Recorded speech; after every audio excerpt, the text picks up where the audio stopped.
میں پانی لے کر واپس جانے لگا تھا کہ بابا کی آواز ابھری۔ پتہ نہیں زندگی اتنی تیز کر دی ہے کہ پل بھر رک کر اکٹھے بیٹھنے کا وقت ہی نہیں ملتا۔ سائم بھی اتنی جلدی آیا اور چلا گیا، سلام تک نہیں لی۔ میں وہیں رک گیا، شرمندگی اچانک قدموں سے لپٹ گئی۔ میں نے سلام کیا اور چند لمحے وہیں کھڑا رہا، حال چال پوچھا۔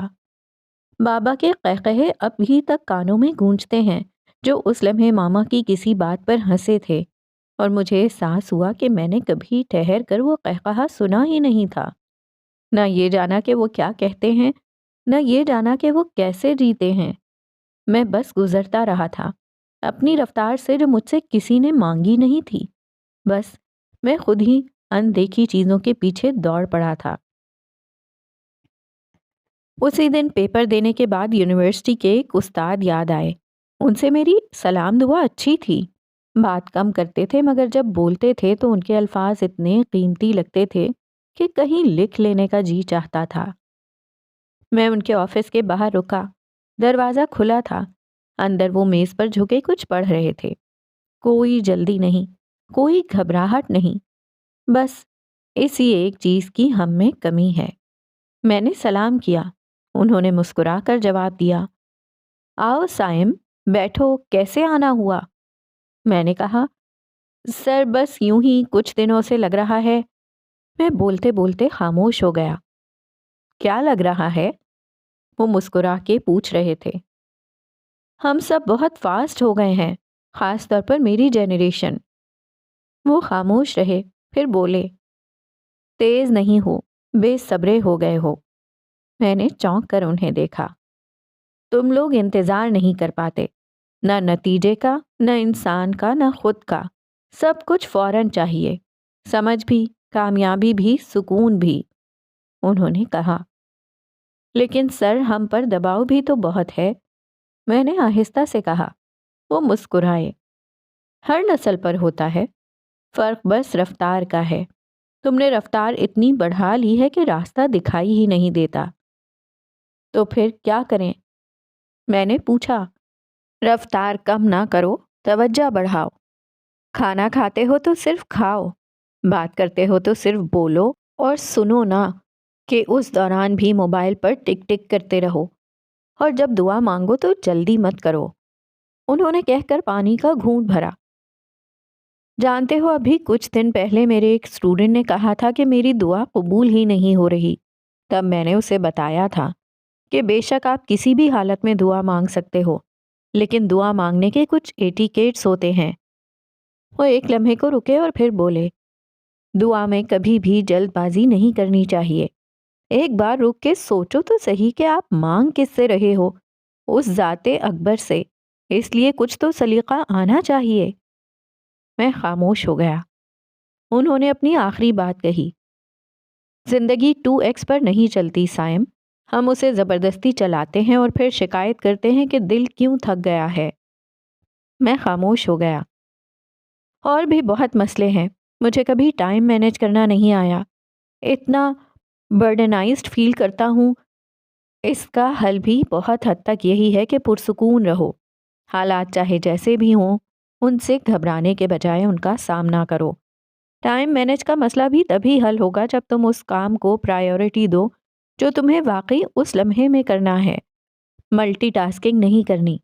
اگر پڑھنا ہے تو صرف پڑھنا ہے، اگر والدین کے پاس بیٹھنا ہے تب بھی صرف ان سے باتیں کرنی ہیں، جو کام کرنا ہے اس پر فوکس کرنا ہے۔ Thank you sir. میں ان کا شکریہ ادا کرتا آفس سے نکلا۔ موبائل جیب میں تھا، آن تھا، لیکن میں نے اسے نہیں دیکھا۔ شاید پہلی بار میں نے چلنا آہستہ سیکھا تھا۔ اگلے دن میں صبح اٹھا تو خود سے بس اتنا کہا تھا کہ آج رفتار بدل کر دیکھتے ہیں۔ اگلے دن میں نے موبائل کا اسکرین ٹائم کھولا۔ اعداد و شمار سخت بے رحم تھے، گھنٹوں کی قطاریں، ریلز، اسکرول، وہ وقت جو یادداشت میں بھی نہیں تھا۔ میں نے موبائل واپس جیب میں ڈال دیا، کسی ایپ کو ڈیلیٹ نہیں کیا، کوئی حد مقرر نہیں کی، کیونکہ یہ حل ہے ہی نہیں۔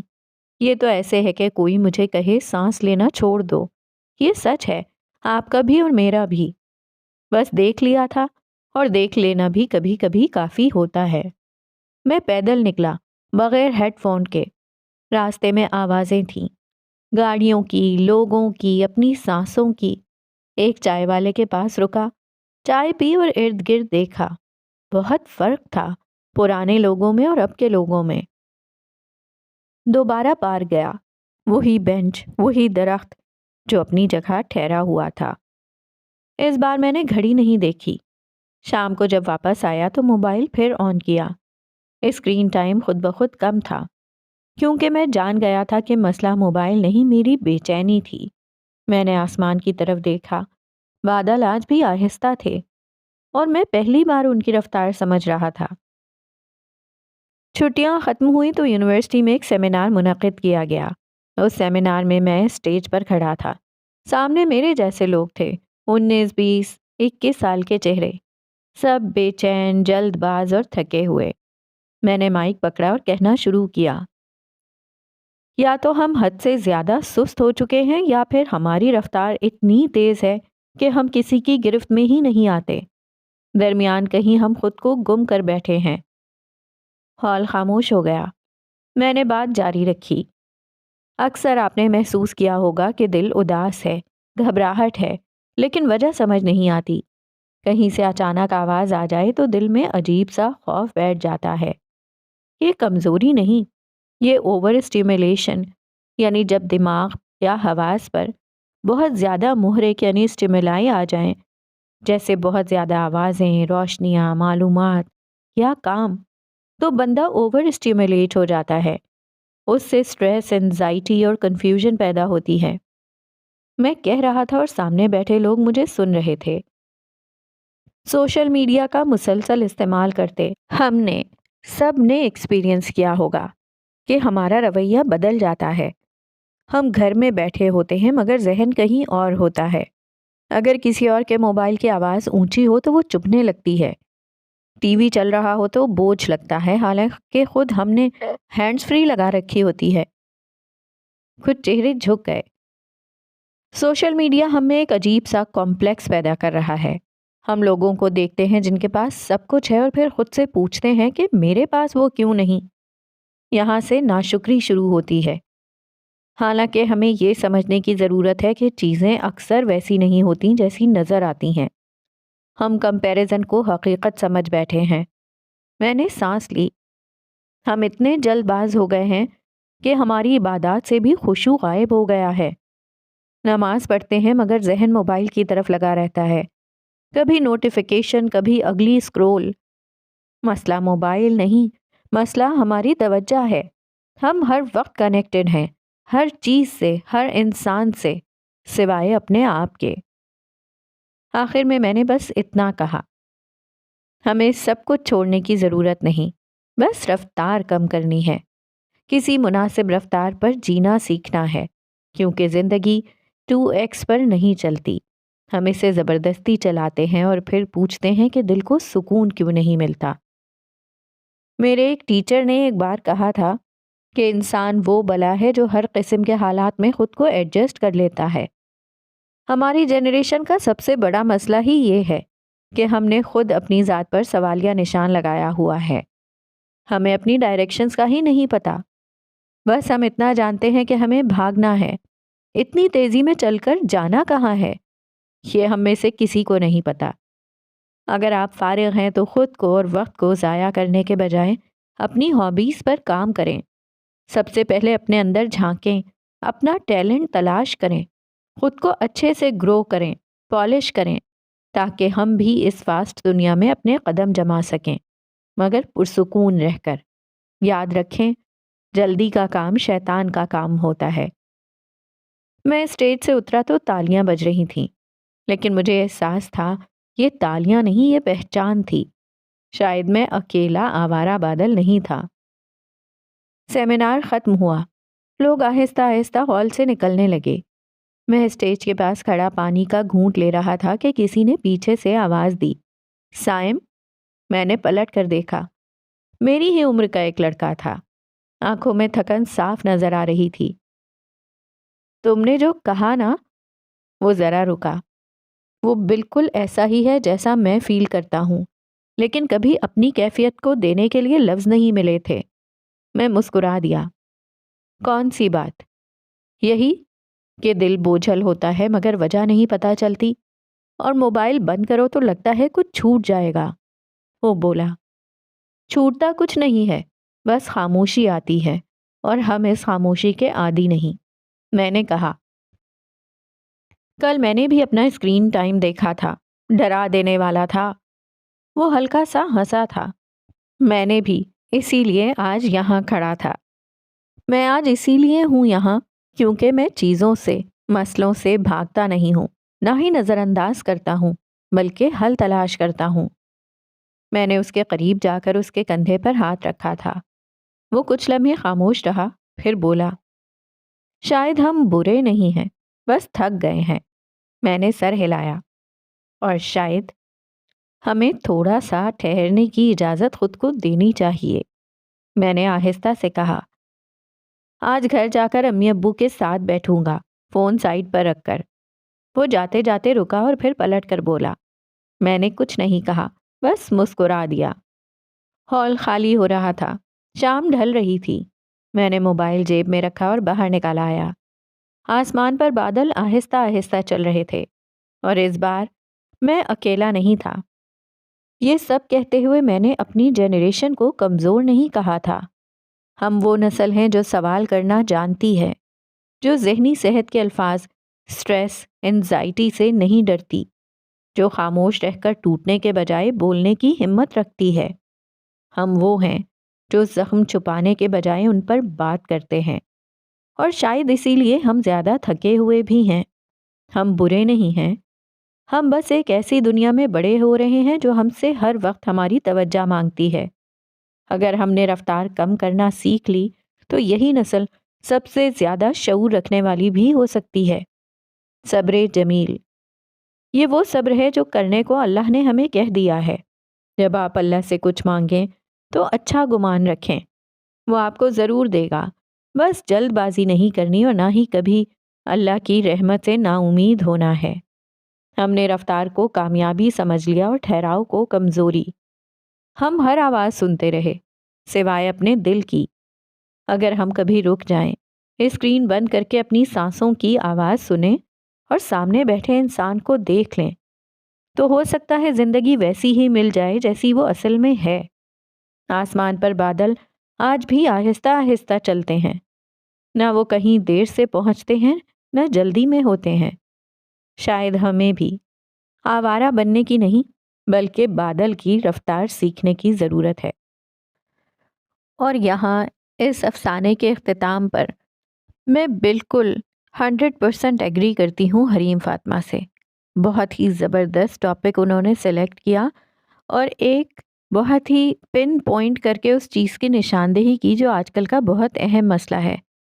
اور حریم فاطمہ نے تو صرف جنریشن زی کو اس مسئلے میں انکلوڈ کیا، لیکن میں سمجھتی ہوں کہ ملینیلز وہ بھی اب اسی رفتار کے تعاقب کا شکار ہو چکے ہیں۔